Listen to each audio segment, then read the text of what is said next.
আলোচনা ছিল আগেই, বিশ্বকাপের দল ঘোষণার পর সেটা পেয়েছে ভিন্ন মাত্রা। রিঙ্কু সিংকে রিজার্ভ বিশ্বকাপে নিচ্ছে ভারত দল, আর এতেই সমালোচনার ঝড় বইছে man in blue think tank নিয়ে। অনেকেই বলছেন রিজার্ভ না, রিঙ্কু মূল স্কোয়াডে থাকারই যোগ্যতা রাখেন।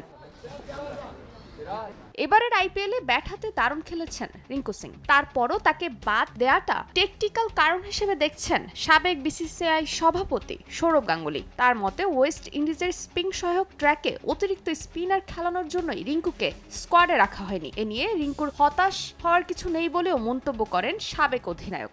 বিশ্বকাপের অধিকাংশ খেলা হবে ওয়েস্ট ইন্ডিজে, সেখানে উইকেট স্লো থাকবে এবং স্পিন সহায়ক হবে। সে কারণে নির্বাচকরা অতিরিক্ত একজন স্পিনার নিতে চেয়েছেন। হয়তো এই কারণেই রিঙ্কুকে স্কোয়াডে রাখা হয়নি বলে আমি মনে করি। তবে বিষয়টি নিয়ে রিঙ্কুর হতাশ হওয়ার কিছু নেই।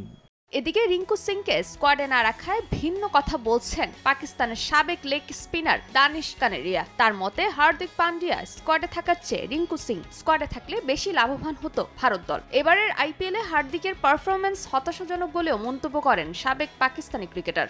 ভারত বর্তমানে খুব ভালো মানের ক্রিকেটারদের তুলে আনছে। যশস্বী জয়সওয়াল, মায়াঙ্ক যাদব, অভিষেক শর্মারা নজর কেড়েছেন। তবে আমি রিঙ্কুর বিষয়ে একটা কথা বলতে চাই। আমার মতে ওর স্কোয়াডে থাকা উচিত ছিল। এবারের আইপিএলে ওর পারফরমেন্স দেখলে হার্দিককে বাদ দেওয়া উচিত ছিল বলে আমি মনে করি। একদমই ধারাবাহিকতা দেখাতে পারেনি হার্দিক। দলে শিবম দুবে আছেন। এবারের আইপিএলে সে বেশ ছন্দে আছে, ফলে রিঙ্কুর সঙ্গে ওর জুটি কাজে লাগতো ভারতের।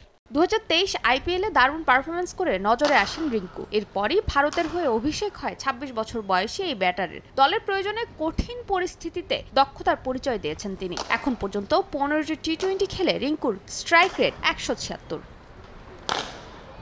ফারজানা জাহান প্রিয়া, সময় সংবাদ।